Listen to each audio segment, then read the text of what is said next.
I didn't get this career because I had the longest legs or because I was the prettiest girl. I really got here because I had guts, and I never was afraid to be the first.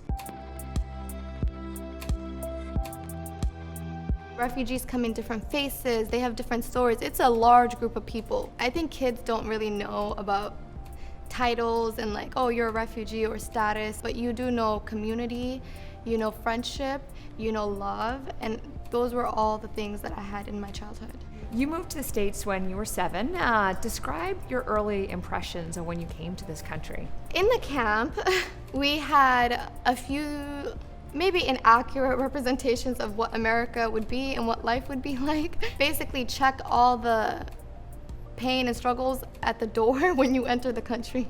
So it was a little bit of a wake-up call when I moved to America. And the first 7 months of living in America, I wanted nothing more than to return to the camp. The truth is I spoke Swahili, I spoke fluent Somali, I was the kid interpreting for my mom and neighbors.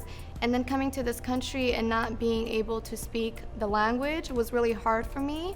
But now with modeling, we travel a lot, and a lot of the times the people that you meet, they don't necessarily speak English. But I still find ways to communicate even if we don't speak the same language. Language should never be something that separates us. It should never be a thing that divides us. It should be another barrier that we cross because we still need to know these stories. They're important. You had a very interesting trajectory into the modeling world. And in 2016, you participated in the Miss Minnesota USA pageant. Describe why you wanted to go into this pageant, what it represented to you, and what that journey was like. With the pageant, I got backlash from both sides. People sometimes forget we're more alike than we are different. So I had Somalis and Muslim folks telling me, you're conforming, why would you do something like a pageant? That's not our culture. And then I had the American side saying, this isn't Miss Minnesota, you don't represent us, a woman wearing a hijab, no way. But to other Muslim girls and kids, that meant a lot to them because it was the first time that they felt like they could be represented in something that was American tradition. After the pageant, you were approached by IMG, the modeling agency, to help launch your career, and you had really specific stipulations. Did you ever doubt that you would be able to pursue this career given the parameters that you were putting in place? What helped me stay focused was that I was ready to walk away. I was ready to walk away from that contract if it meant not doing it in a way that I could feel proud of. And when I say I wasn't gonna conform, I don't mean it in an arrogant way.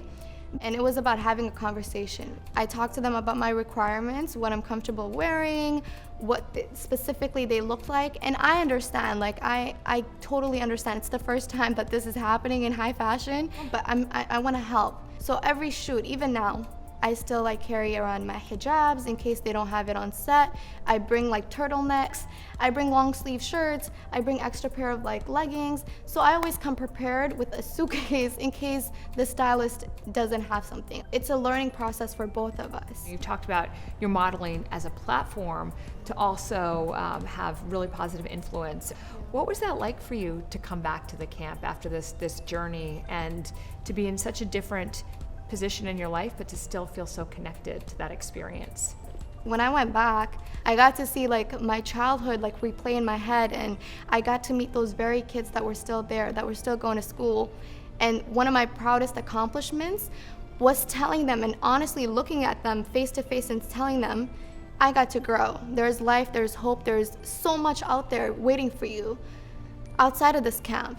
And you deserve that because you're a child, and it's our social responsibility to make sure that your childhood is a happy one. And you gave them a chance to know what a dream could look like. Yeah. You offered them something that you didn't even necessarily have as a child as well. I don't know why all of this has happened, but I do think it's a gift for me, and I do think it's also a gift for those kids. It's just always motivated me, I already came from here, what can I be doing to grow from that? And then how could I connect back to my roots?